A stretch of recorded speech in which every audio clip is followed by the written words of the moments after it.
I am a day late when it comes to my reaction to Married at First Sight episode 13. I actually did watch it. Basically, Big Brother started. I feel like I've been on a bit of a journey with these two, yeah. Particularly Alex. I'm actually really hopeful. Whoa. Let me take out the really. I really like Alex's mum. I think she's got this really calming presence about her. And then he was like, what?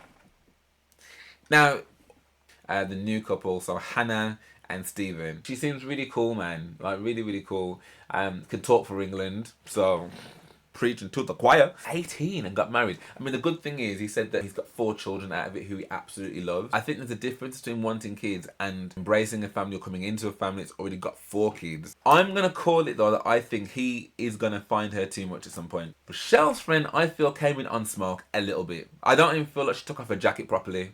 Looked at the menu, nothing. What's on, people, Dems? So I am a little bit of a, well, I say a little bit, I am a day late when it comes to my reaction to Married at First Sight episode 13. So 12? Episode 13. Monday the 7th of October. So I actually did watch it. Basically, Big Brother started. And I feel like there's a bit of a battle of the shows because they're both on at 9 p.m. I don't know if this was the same last year or not, but I'm just like, well, which one am I gonna watch? So, because I think Big Brother is, I don't know, man. I love me some Big Brother, man. I love me some Big Brother, but I'm not reacting to that in the same way. So I'm actually just tweeting like as I'm watching that. Whereas with this one, I'm actually putting time into actually watching it and recording the reaction.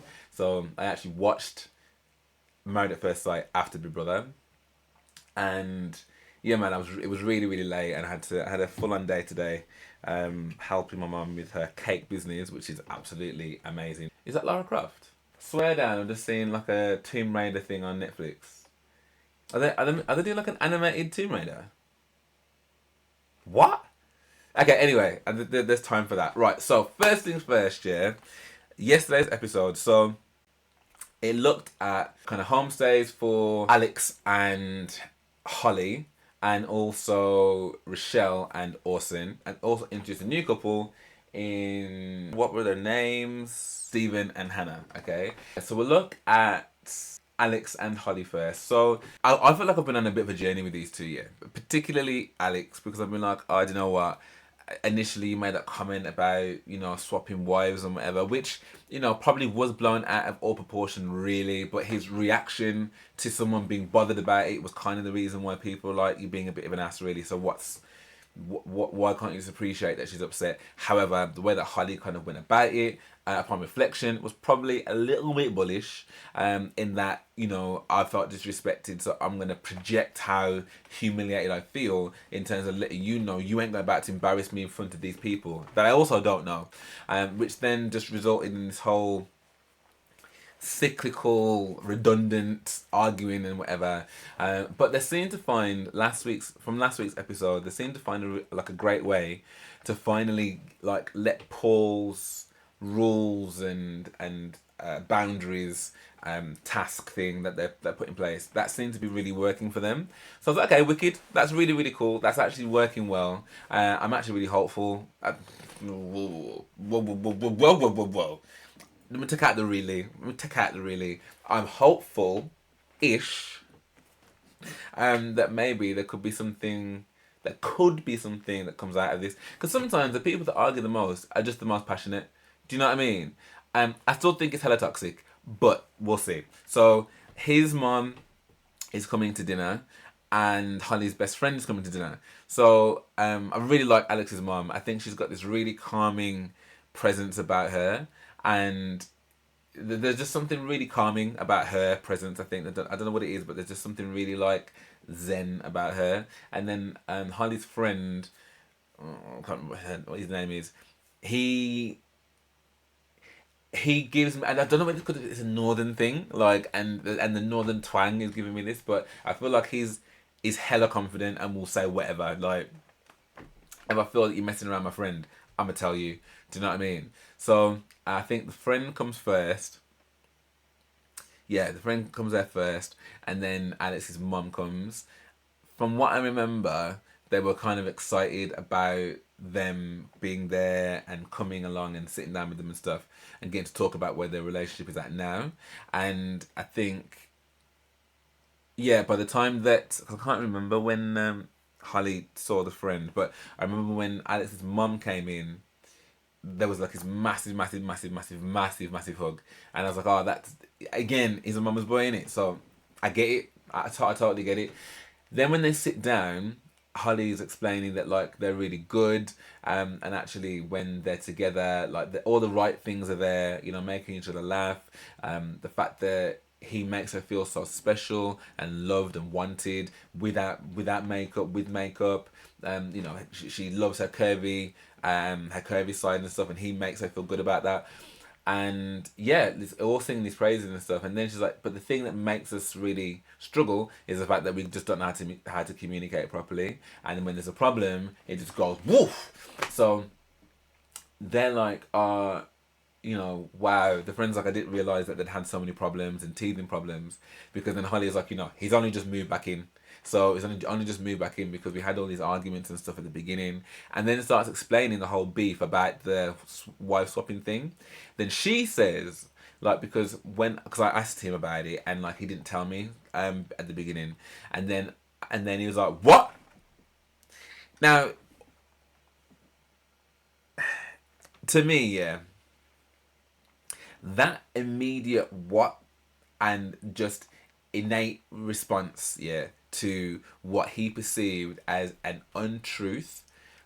Don't get me wrong, it didn't escalate.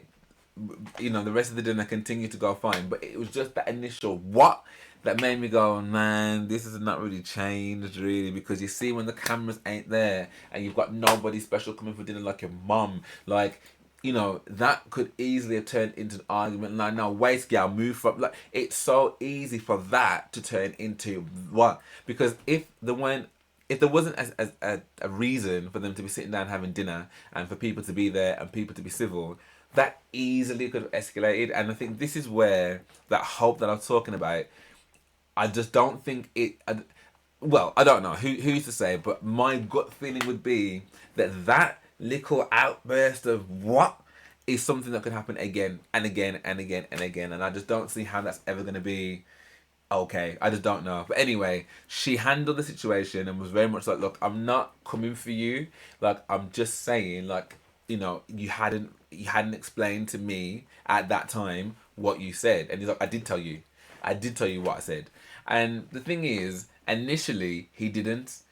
I mean, he did. It's not like he hid away from it, but that first sentence that when she goes, oh, what is that thing, you know? He's like, what do you mean, or something like that. He wasn't like, oh, when I was at the thing, you know, what I said was it took her to kind of not coax it out of him, but it wasn't an instantaneous bam, this is what I said. And I think that's what she was referring to. And I can understand, unless they both saw the tape back, I think they'd both be like, well, this is what I said, clash. Anyway, it didn't overflow because I think Holly managed to contain that really well. And I think again because the people were there, like the mum and the best friend, I think they both just wanted to keep it contained.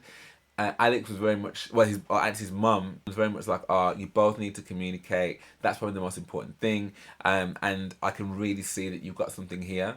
Like the 70%, you're 70% of the way there. It's now probably just some fine tuning. And she went on to say that like, if he was beaming and smiling, I knew he was happy and that'd be blessed. And she was also happy that they've kind of had some arguments as well. Because she's like, well, that shows that you're fighting to be here.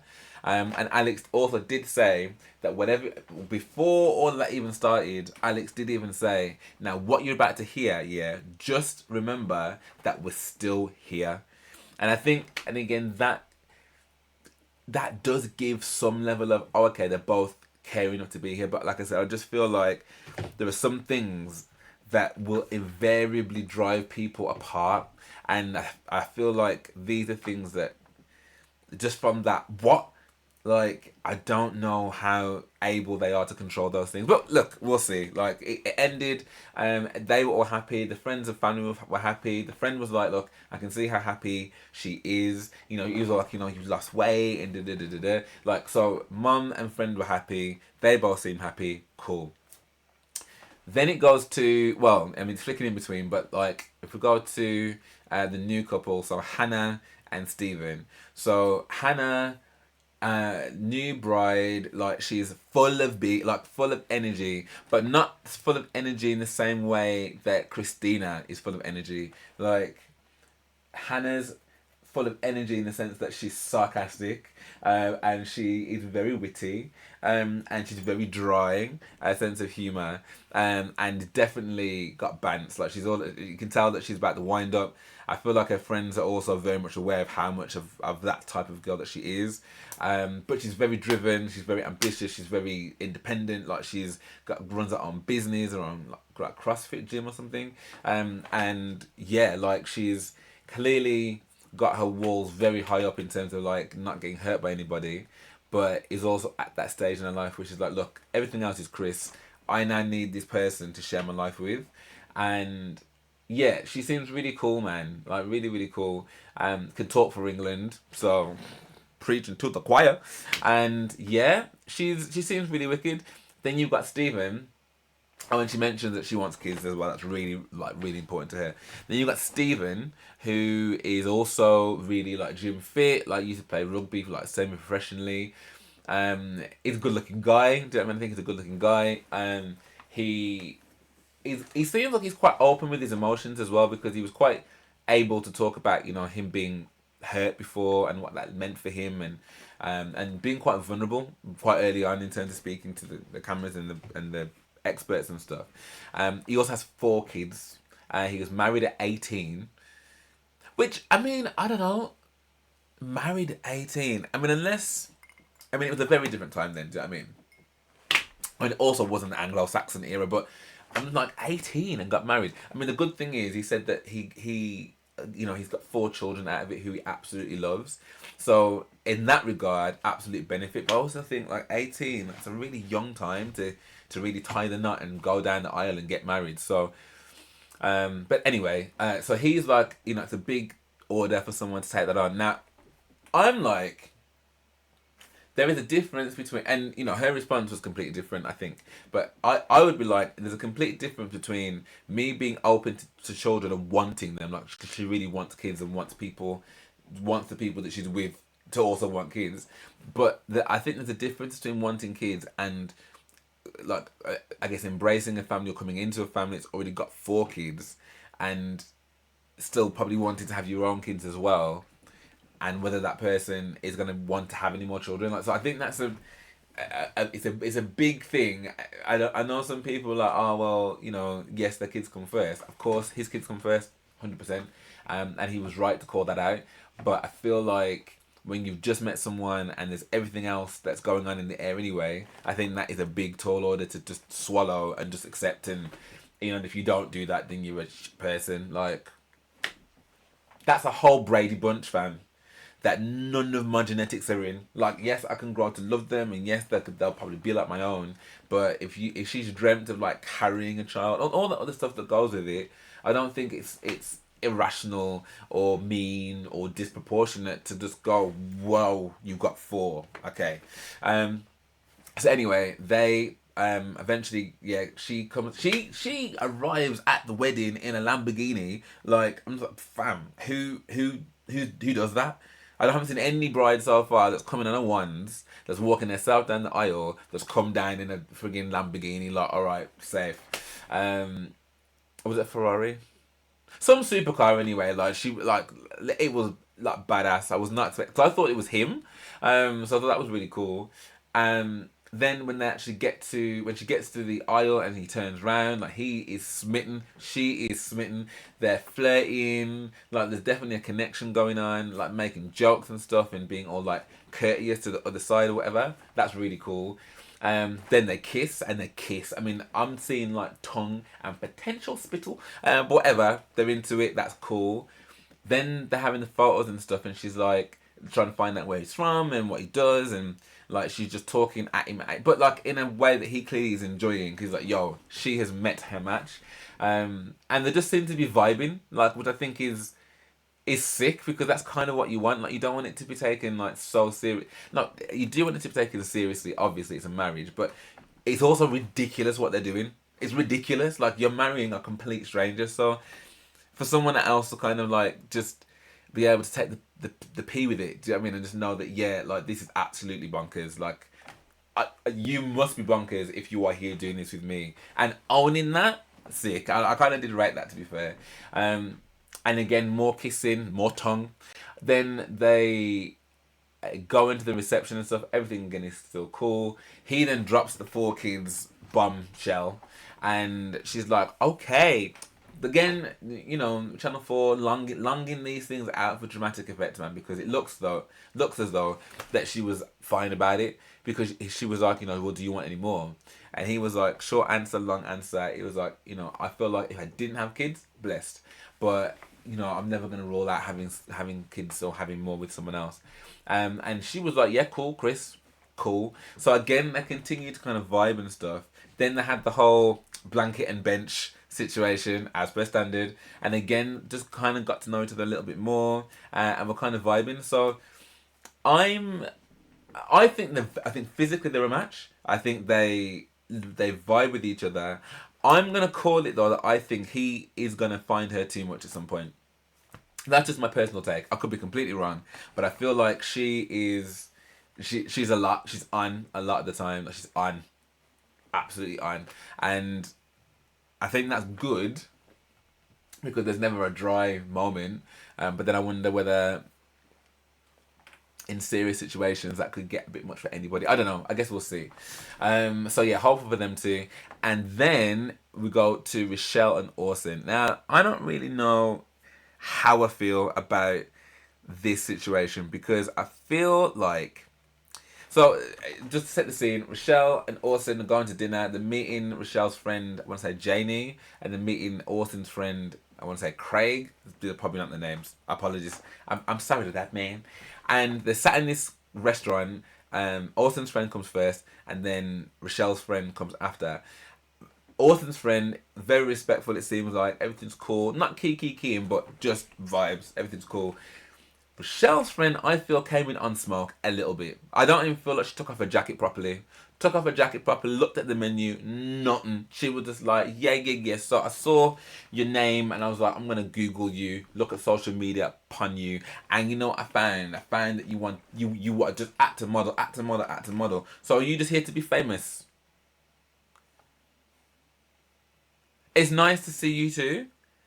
The wedding was fantastic. Since then, it's been really, really amazing. Thank you so much. Like, you just gone straight in for the jugular, not ask me not one question, and want to start like poking holes at my, like, how genuine I am. Like, I mean, she's good really, because I feel like my back, and this probably wouldn't have been the best way to answer it, so that's probably just as well that I wasn't in that situation, but I would have been a bit like, listen, I like, whilst I appreciate you got your friends back, yeah, it's not you that I need to answer to, so all of this interrogation, yeah, needs to stop. What I didn't rate though is that Rochelle instantly, like, jumped on him and did not have his back. And I just thought that is really, really lame. I mean, you've already said that the only thing that my man is good for is the walk. You're like, that's the only thing that's good. It's the only thing. And then she went in hard. Like, we thought she went in hard, yeah, about the being cheated on, like, 5 years ago thing from before. But not even double down. She double hop, scotch, twist, do the all around, do the okey cokey, and I turned, like, she literally just peed all over his emotions. Like, I don't business about nothing named emotion or empathy. You are weak. You're weak. Like, you're a bit of a puss. Like, she just went in on him, like, and in front of people as well. And I feel like his friend did kind of stick up for him and say, well, actually, maybe it isn't about him being weak. Maybe it's about him being vulnerable and being strong enough to share that with you, and him just being awesome because that's who he is. But I would have gone even harder. I'm like, where did this ice queen come from? So you mean to tell me that you've never had your heart broken? It doesn't matter about the length of time. He chose to share something to you that was traumatic to him because he cared about this person. And here you are ridiculing him in front of not just me, he's one of his closest friends, but like a friend that he's not even met yet in terms of your bestie, the TV cameras, and everybody else. I'm sorry, that's out of order. It's Out of order. I kind of backed it before because I thought, do you know what? Yeah, I kind of understand talking about, well, how resilient are you emotionally if you can't deal with something from 5 years ago. But like the way she went in, I'm like, nah, you've got no manners. Because one person's trauma, like I get it, you're probably of the age where you ain't looking to pick up nobody's trauma. Fine. But you are a big great about 40 whatever year old woman, so realistically, like, you have to be pretty much like, I don't know, living in some rock under the sea with Ursula to not be like, well, you've probably got some kind of baggage you're coming with somewhere down the line. Because all of this animosity, because the animosity didn't stop there, she then went back to the apartment and continued to cuss him off. You know when you just feel sorry for someone? I was like, what did Orson do? What did Orson do? I mean, okay, if it's something they've discussed at length, and he's just like, oh, I don't know what you're talking about, that would probably annoy me as well. But the way that she went on about it, it was like they've been married for like 4 or 5 years, and this was like the straw that broke the camel's back. This is why you're always talking shit. And he's got more patience than me. That's all I know. Because the same way that you're talking about, like, we don't really know each other that well, you don't know me that well either. And the fact that I can share something with you that was important to me, whether or not he was over it or not, because he's saying that he was over it, but when he was talking about it, it didn't sound like he was over it. It sounded like he very much was like, I don't even like talking about it really, because, you know, it did give a little bit like, bro, are you still in love with her? Like, is she on your speed dial? Is she still your screensaver? So I can understand why she's a bit like, I didn't really want to hear it. But she's made the point already. He's told her, I'm not into her anymore. So why are you making him feel bad about him telling you something that he thought, I'd share this with you? You know, I've been out with people and spoken about past relationships and stuff. If anything, what I'm trying to let them know is, you see all this wicked and badness over here? Yeah? All that over here, sir? Now by the traits, I beg you don't. If that's you, take all your box of wickedness and go about your business. Do you know what I mean? That's what I'm basically trying to tell you. Like, don't misinterpret that I'm still living in the moment of that person. Like, I'm showing you that, like, I've learned from that mistake, and I ain't about to make 3, 4, 5 years more of the same one.